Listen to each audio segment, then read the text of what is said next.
Hello, and welcome to Technically Speaking, where scientists and engineers come together to chat about a common interest, share knowledge, and satisfy some curiosity. I'm Laura, and I'm joined by Ellie to talk about the recent news of babies being born via in-vitro fertilisation who have 3 parents, and it's a way of circumventing a fairly challenging genetic disease. So, Ellie, you work in science journalism. Why is this in the news right now? Well, to be honest, I'm not sure, because this isn't as new as The Guardian is making it out to be.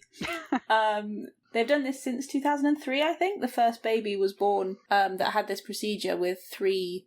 They're calling it 3 parents. I don't know if that's even technically the right term. 3 contributing factors, maybe we should call it that. But this recent research is 8 babies now have been born alive and well with no sign of this sort of genetic condition. So maybe it's just a good news story that's being shared around. I guess so. I mean, they've proved it can be done multiple times, which is what you want in science, repetition. Yeah, so true. But I also wonder if maybe there was a press officer somewhere that just got proactive with sharing the news. So was that just out there sending it to loads of different news outlets who thought, yeah, why not? It's a good, as you say, it's a good news story. Yeah, I mean, being on, I write a lot of animal stories for work, and I'm on, lists for, flora and fauna, can never say that, and, Chester Zoo, and, Panthera, and, animal organisations that know that I'm looking for nice animal stories, or interesting animal research, or new studies.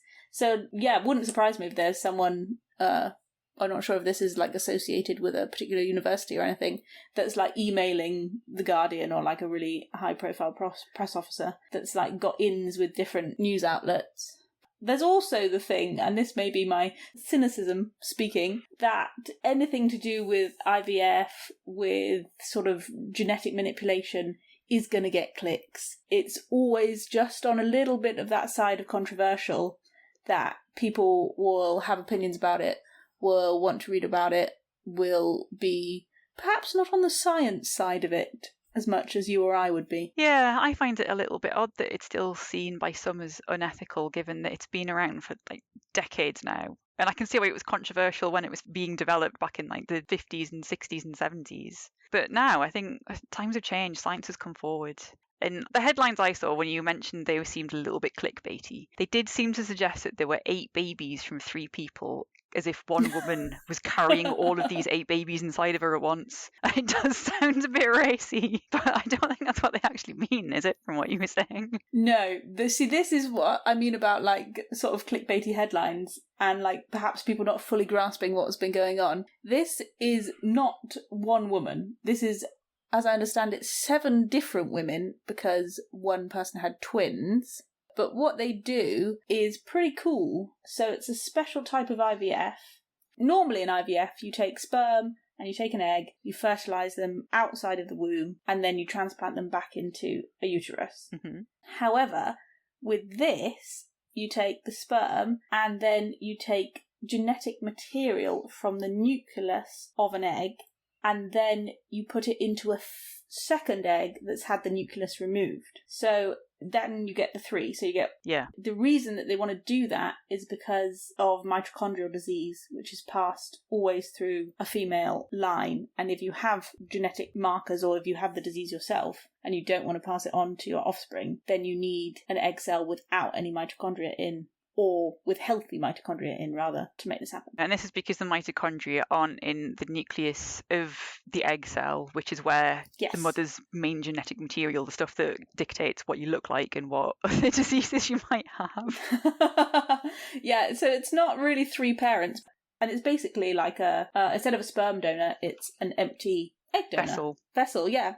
It's just a healthy egg with some healthy mitochondria. But there is such a thing as mitochondrial DNA, which would be unique to that person. So that's where they're getting the 3 DNA strands from. So you've got dad's DNA in the sperm, mum's DNA in the nucleus, and then this mitochondrial DNA that will come from the third person. And your mitochondria, I remember from school, they're the powerhouse of the cells. The powerhouse of the cell. I don't think anything has been driven into the mindset of millennials more than that.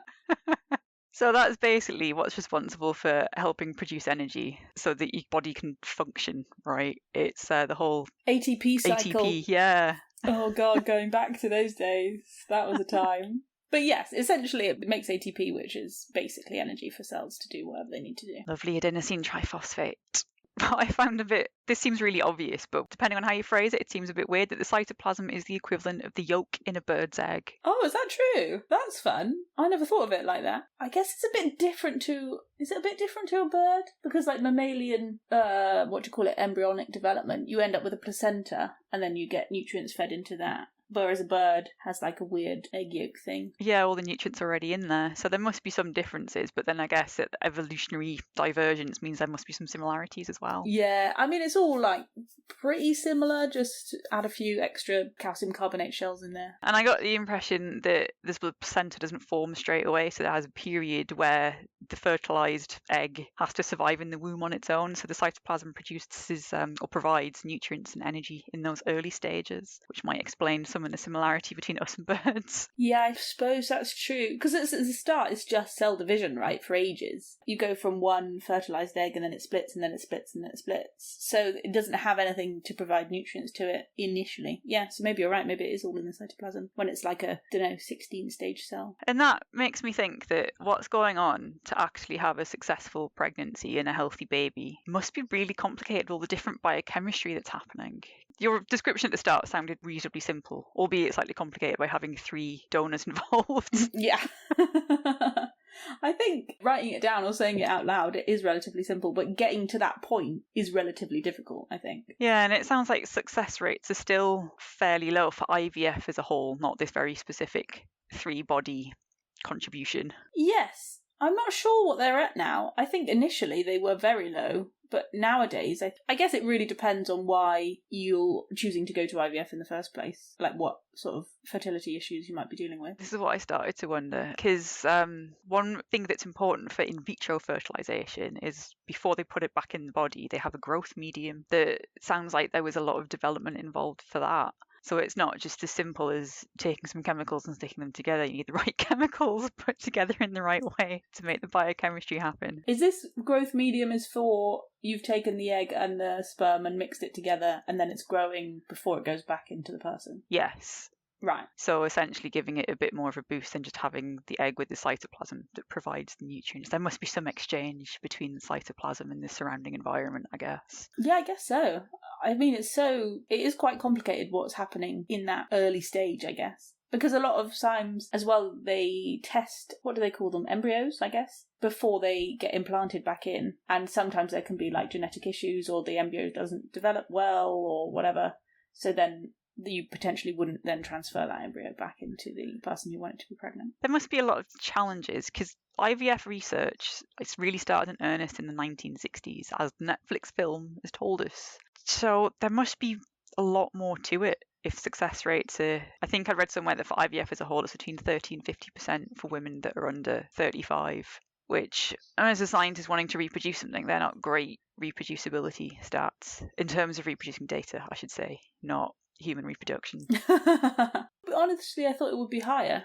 But then I guess people do rounds as well, don't they? You can have multiple embryo transfers and stuff like that if it doesn't necessarily work the first time. Because it's what you see in movies. I mean, not necessarily in Joy, though that was a very good film on Netflix about the fundamental start of IVF. But people taking hormone injections for a long time in films and stuff like that to prepare themselves for having an embryo transfer. I also got the impression that there are different ways of doing the 3-body reproduction methods. The 3-body problem. I'm trying not to call it 3-parent, and 3-body is the immediate thing that pops into my head. Yeah, it's weird, isn't it? It's all these, you sort of trip over yourself a lot as well, because I'm also trying to be conscious and not always say woman either, which is a whole other separate issue. Because you can be born with male reproductive systems and whatever else, but then still be woman, yeah. Yeah, exactly. Yeah, it is challenging. But I'd read, there was a couple a long time ago, that rather than doing the technique you suggested, where they take 2 eggs from women and mess with them a little bit and fertilise one of them, they fertilise both of them with the same father's sperm before replacing the nucleus. Oh, that's interesting. Yeah, and because there were 2 fertilised eggs, the couple thought that this was unethical because that was a chance for 2 children, not just 1. Oh, yeah, this is, I mean, the ethics of this then get very complicated because what happens if you do IVF and you fertilise multiple embryos, which is what people usually do, and you end up with, I don't know, 8 healthy embryos, most people don't want 8 children. So then, say you have 2 children or 3 children out of those 8, what do you do with the remaining 5? But then some of what they do for IVF as a whole, again, not necessarily the 3 body reproduction, was they'll do genetic testing to select the ones that are most likely to survive. So the ones that are least likely to get, halfway through the pregnancy and then just stop growing. Yeah. So in that respect, it's kind of maximizing the chances of getting the outcome you wanted, which is a healthy child. Which, as a scientist, to me, that seems straightforward. But then I'm not the one looking to have a child through this technique. Yeah, I think it's easy as a scientist to be like, well, obviously you should have the one that is, the most genetically suitable, which I think a lot of people do.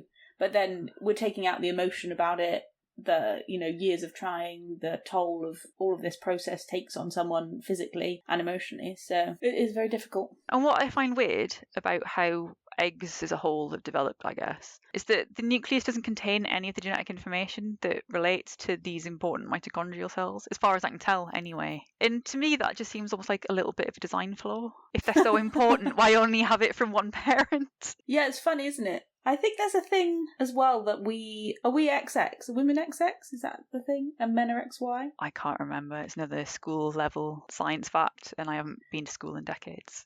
That is true. I think women are XX, and I think that because of that, because we then have multiple copies, we're less likely to get certain genetic disorders because we've got like backups essentially, which I think is quite fun. But then it sucks if you're a man because you don't have that extra part. And there's something about mitochondria evolved from bacteria or something like that. Mitochondria are so weird. It's like they're on their own separate thing. I think there was an idea that mitochondria were once like a living entity, like a bacteria that got swallowed up, but that is again going back way further. Yes, long time ago, I imagine. But does make an interesting point that at least part of our genetic material is derived from germs, essentially. Yeah, which is why they have their own thing, because they were once separate entities to being inside a human being. So they would have had their own DNA as a living organism. And then they got absorbed by evolution, I guess, but they retain their own genetic information, which is so cool. Something else that interests me is that there does seem to be some sort of interaction between the mitochondria and the nucleus. So the mitochondria sitting in the cytoplasm isn't just doing its own thing regardless of what the nucleus does.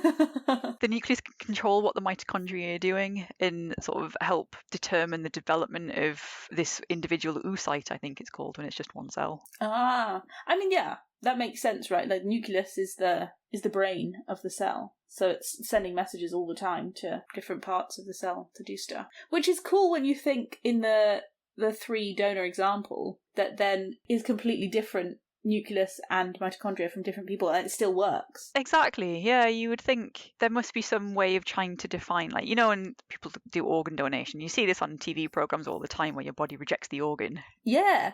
You'd think that the mitochondria would be like, well, that's not the nucleus we were talking to yesterday. Why do we take orders from this one now? Yeah, this one's sending different chemicals. I don't get it. I guess because it's just chemistry though, right? It's not actually sitting there thinking, what's going on? It just responds to the chemicals it's given. Yeah, I suppose so. Maybe we're anthropomorphizing it too much. In my head, that seems like, why wouldn't the mitochondria reject the new nucleus? But then I guess maybe it's similar enough that it's doing enough of the same things. Yeah, it's just chemistry. Chemicals don't necessarily care about what's going on. I've given them too much credit. Yeah, weird segue going from ethics to chemistry in a few minutes, but hey. This always happens when it's me and you, Laura. We like to bounce around. I wonder if that makes it challenging for people to keep up with what we're saying. Yeah, if it is challenging, please let us know, because we'll try and be more linear in the future. But if you like our semi-chaotic style, then also let us know that. Yeah, definitely. And we can keep doing this how we do it now. So we've already discussed briefly that there's a Netflix film that sort of documents the first success of IVF back in 78, wasn't it? The first IVF baby was born. Yeah, 78, which is quite late. But then I remember that we're now 2025, so it's actually a long time ago. A fair while ago, yeah. Yeah, but I think the research started in 68, which is roughly the time that the pill was made available to women who were married. So they had bit more control about their own ability to conceive. So at least in the UK, the 60s were a big thing for women's rights, I suppose. Yeah, I guess so. This is like taking back control of your reproductive health. Yeah. But I think the film is really good. It's pretty heartwarming, but then also being like sad at the same time. I quite liked the way it tracked the highs and lows of the research and brought across the scientists' disappointment and frustration at things when they weren't working. There was a bit where they were trying to figure out why one of them couldn't conceive, and they traced it back to some chemicals that had become toxic and had to throw everything out and start again, and they were really angry about this. Yes, I remember that. She like has a light bulb moment, and then they have to get rid of it all and start all over again. And it seemed to capture quite well some of the main improvements, like harvesting the eggs laparoscopically, so using a tiny torch essentially and tiny tools to make a small incision rather than just opening up your belly and fishing some stuff out. Yeah, I mean that must be like an egg retrieval is it considered major surgery? I'm not sure, but at the time it would have been if they definitely were putting people under and opening up them to get the eggs out. It briefly mentioned, I said the growth medium needed some work. It briefly mentioned it, but it just said it was the wrong pH, essentially. And it sounds like there's a bit more to it than that. So I found a research paper or a peer-reviewed journal article that kind of summarised some of the advancements. And they do things like add different growth factors and different amino acids to this substrate they put the cells in. Yeah. And different labs used to produce their own, which makes sense when you're doing the research. But now it's standard and you can just buy it commercially. What, as in I could buy oocyte growth medium? Potentially, if you go into a medical supplies company. They might ask why you'd want it as an individual. Yeah, probably. If I'm doing illicit experiments in my back garden. But no, I don't know, should it be standardised? Or should we be pushing people to develop different ones for different reasons as like a sort of healthy scientific growth? I wouldn't be surprised if it's a bit of both, that maybe there are different ones for slightly different purposes. Like, 'cause there must be different reasons why you can't conceive, and some of it might be, I think I've heard the phrase, you have a hostile womb before. Oh, yeah. That just seems rude, frankly. This is true. So does the term geriatric pregnancy. But hey, it's a medical term apparently. Yeah, they could be kinder. They could.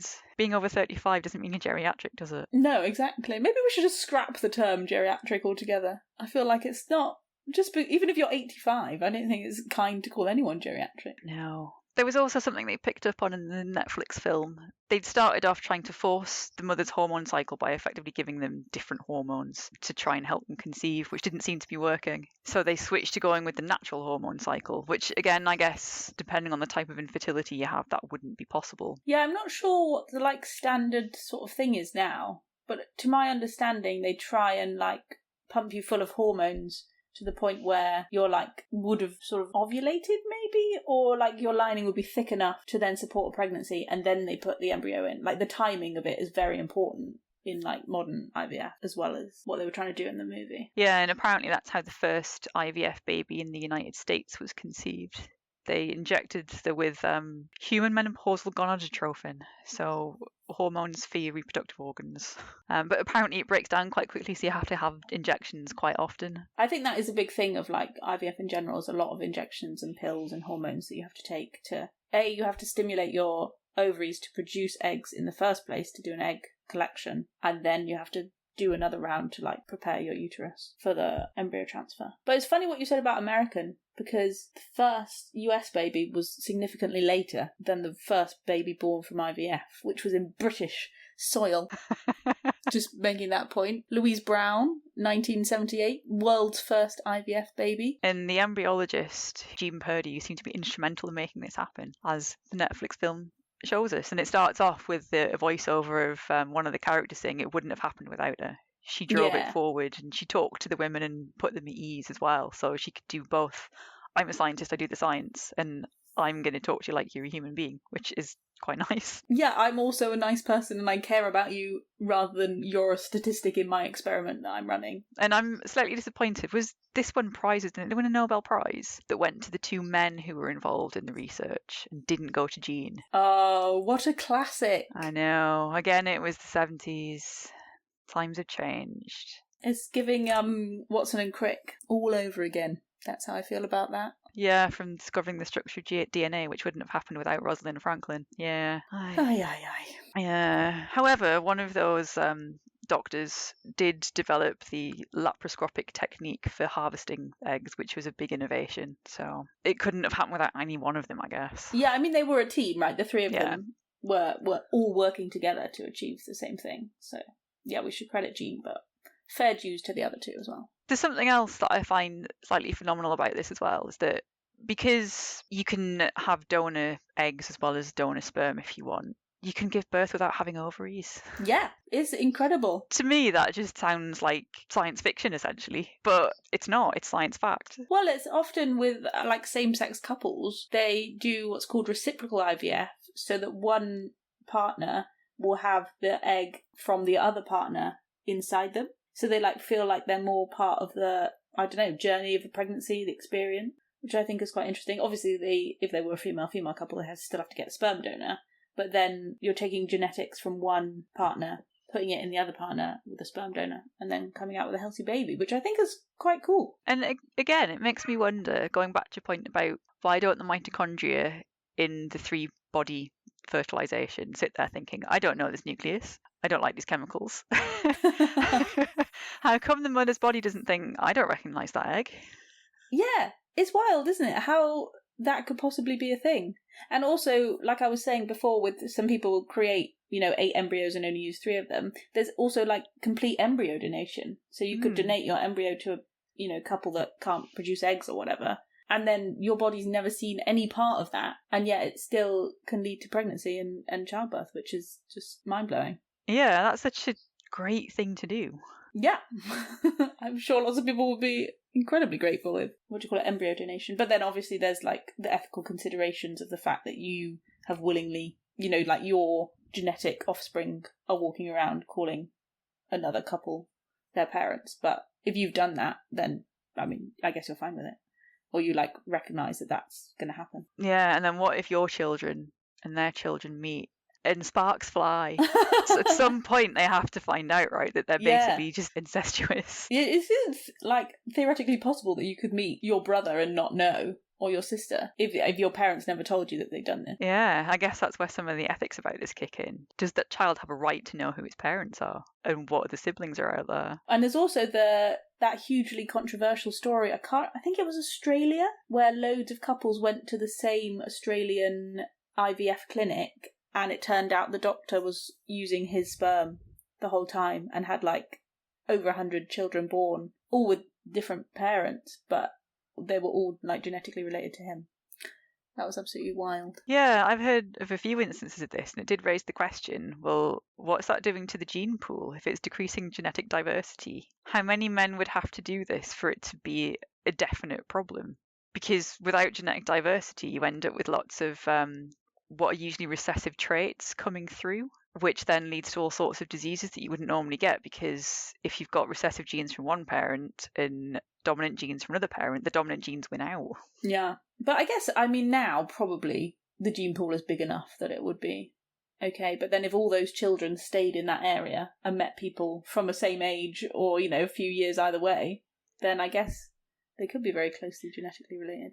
So with all this talk of genetics, and some of the research does do genetic testing to decide which groups of cells that have started off from those eggs, I should say, are most likely to be successful when they're implanted. So there's obviously an element of genetic testing, and it makes me think about designer babies, and is that a concern here, and how far do you take the genetic testing? Oh, I mean, without this 3 donor method and without genetic testing, we wouldn't have healthy children without this life-limiting mitochondrial disease. I think they were saying that the people that have this disease have like developmental delays, might require wheelchairs, die young, are not thriving necessarily. However, other diseases, you could wipe out certain things. Like, now they test already embryos in children for Down syndrome. And you might, as a pregnant person, get the, diagnosis of Down syndrome and have the option to continue the pregnancy or not because of that. And then it goes a step further when you're actively looking for, like, a genetic embryo with blue eyes or blonde hair or, going to be 6 feet tall. I don't know what sort of thing they can tell with designer babies. I know. I feel like there should be a limit on deciding what a person looks like, because that seems totally unnecessary to me. And also, everyone looks completely different, right? Like, we're not all aiming to look like one person. Well, I hope we're not. Or No. the parents who are considering designer babies are trying this. I don't know. No, the world would be really boring if everyone looked the same. There have been creepy sci-fi movies about this. It seems very bad. But then, could we introduce, like, more fun stuff? Oh, are you thinking about our animal traits episode where you wanted... did you want a tail? I wanted a tail. But then, I don't know if you could do that because genetically we don't have... Maybe we do have the code for a tail. I mean, we used to have tails, allegedly. So at what point does it become unhelpful genetic material? Yeah, can we turn it back on? Switch on all those, what do they call it, like dead spots of DNA that are just like filler code that aren't activated? There's junk DNA. Junk DNA, that's it. Yeah, that's what I was thinking of. I mean, probably having a tail is not everything I've made it out to be, but it would be quite fun. You've got to wonder what the experiments look like for that as well. Yeah. Like, you have to find the right genetic material and find the right place to insert it, presumably. I don't want a tail coming out of my elbow, do I? That would just be rubbish. And that. Oh, I think for eradication of disease, it's pretty incredible that you could, like, especially with these really severe sort of life-limiting, horrible diseases. But then it does get murky. Because there are spectra, aren't they? Like you mentioned Downs, and as far as I'm aware, there are different levels of having Down syndrome, and some people cope really well and get on with life. And that's part of having diversity in society. Yeah, absolutely. And it's like, I don't know, something like deafness. Again, lots of people are very proud of their deaf culture and sign language and everything like that.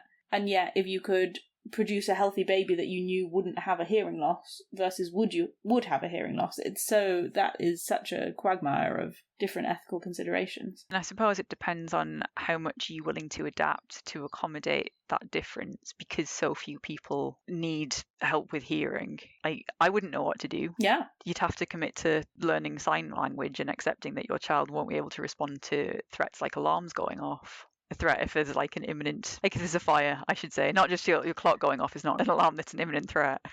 No, I know what you mean though, like a fire or like, you know, not hearing a car come speeding around the corner and Yes. that sort of danger, rather than not being at work at exactly 9 p.m. Yeah. It's just something to get used to, isn't it? I suppose it depends on the individual whether they're willing to adapt. But I still think that that sort of diversity in society is helpful because it helps you understand how to work differently with different people. Yeah, and think of the technology, like cochlear implants wouldn't exist if there weren't deaf children and adults. People wouldn't have been looking into how to help people. And like things like, screen readers for the blind and things like that, all this technology that we've created to make the world more accessible wouldn't have been developed. Yeah. And it's not just, going back to the IVF as a general thing, it's not just humans that this is helping to save or giving them the joy of having children. It's being done with rhinos to save the species as well. Yeah, this is something I'm a little bit obsessed with, I'll be honest. I did have the opportunity to speak to one of the lead researchers and members of the team that is actually carrying this out, which is just incredible. There's only 2 northern white rhinos left in the world, and they're both female, and neither of them are healthy enough to carry a pregnancy. So what they're doing is taking eggs from them while they're still alive, and then basically doing rhino IVF, and they've got sperm from a now deceased male rhino. So then they're making embryos, and what they plan to do, and what they have done, I think, but without live birth success, is place the embryos inside a southern white rhino, and then that would be like effectively the surrogate, and then they could get a new northern white rhino on the ground, which would be absolutely incredible. I'd quite like to know how they're doing the harvesting of the eggs, because these are big creatures. Yeah. So it's not like performing laparoscopy on a human being with our relatively tiny stomachs. I believe Susanna said that they do it maybe once a month or maybe every other month. I can't remember, but if anyone wants to listen to the podcast episode that I did with Susanna, you're more than welcome. She was incredible. But yeah, they literally do egg harvesting on these rhinos, which is so cool. Wow. And I guess working with their hormone cycles and then getting it back in there. is also not necessarily straightforward as well. Yeah, I mean, this is the thing, like a person can tell you, yes, you can do an ultrasound on me, or yes, you can inject me with this. A rhino can't say yes or no, or I consent. But at the same time, if we don't do this, then northern white rhinos will die out very soon. Yeah, and fewer animal species in the world is not what we want, because going back to my point about diversity in society, you also want diversity in nature to keep it resilient. Yeah, absolutely. And we did this. We're the reason that we are doing IVF on northern white rhinos is because we basically wiped them all out. So we as a species, human beings. Yes. Yeah, not me and you. Yeah. But I do have an interesting fact for you, which I think you'll enjoy. More than 13 million babies, and this is human babies, not other species, have been born via IVF since 1978. Wow. I feel like that's a lot, but then my immediate question is, what's that as a fraction of the world population? Of the world population? What's the world population? It's like 8 billion, isn't it? So small in that respect, but still an awful lot of successful scientific endeavours. Yeah, I was going to work it out per year. That's what I thought you were going to ask me. It's been 47 years, 13 million over 47. I can't do that mental maths, but someone can work it out and tell us. And I see your statistic on how many people have been born, and I raise you the oldest experiments for IVF date from the 1800s. Wow. So it's not necessarily new science. It's well over 100 years old. Well over. That is impressive that people in the 1800s were like caring about this and trying to do something about it. And again, it was tests with animals, not necessarily to save a species, just because it probably would have been wrong and weird to do it on humans. Yeah, I mean, you see in the movie that there's still a lot of protests and people are like, you're playing God and you're taking things that you shouldn't be messing about with. But obviously, if they hadn't done it, we wouldn't have 13 million children. So clearly, it was a pretty incredible breakthrough. And I think all of this is a good thing overall. It's helping people to do something that they really want, that they can't do otherwise. Yeah, absolutely. It's remarkable. I mean, the fact that we can A, help people that want a child have a child who can't have one naturally, great. B, the fact that we can now take out horrible life-limiting diseases from this equation and help people have healthy children that wouldn't have otherwise had healthy children, also great. I mean, another 50 years of IVF research, who knows where we'll be. Yeah, and we're also helping to save species that we're making go extinct. So, a win all round. Many positives, yeah. A triple threat of excitement. It is fun that you can apply it to other species. You'd think they started it in mice. Maybe they did start it in mice. Usually everything starts in mice. But the fact that we've got IVF that we can now do it on rhinos, and presumably other stuff, is just cool. Yeah, it was hamsters were mentioned in the Netflix film, weren't they? Which I thought was, because I used to have pet hamsters, was quite amusing. Yeah, normally it's always mice getting the credit for this and that, but why not hamsters? Maybe there was a scientific reason. Maybe we should do some digging and try and find out why they were amenable to doing IVF research. On hamsters? There could be some genetic reason why hamsters are not mice. Yeah, there might be. Maybe they've just got bigger, like they're slightly bigger, aren't they? Probably. Maybe it's just a bit easier to get tiny cells from a slightly bigger creature. And then I guess rats just weren't suitable either because they're bigger again. Maybe they're too big. Maybe hamsters is like the Goldilocks porridge of the of the medical research animal. Which I could definitely not do because they're just cute to me and I'd want to take them home. And that's not what happens in science at all. Unfortunately not. But on that note, I think that's a good place to leave it before I get really maudlin again. Yeah, I was trying to bring it up. The Goldilocks porridge of animal research. And Laura's like, and then they all die. Yeah, and I turned it down again, I know. So we've talked about recent news that involves having 3 parents to create babies that don't have a very serious disease. And the press is maybe slightly inflating some of the claims to make it seem more exciting. So 8 babies have been born by this method currently to different parents for the most part. We've also talked about the history of in vitro fertilisation in general and looked at how it's being used now to save species from extinction. So if you enjoyed this episode, thanks for listening and we'll see you next time. Bye! The views expressed in this podcast belong entirely to the person that said them. They do not represent any industry or organisation. If you enjoyed listening to these views, it would really help us out if you could rate us, leave a review and tell a friend. This podcast was sponsored by no one, but if you're interested in funding us to continue to have frank discussions about science and engineering, please get in touch.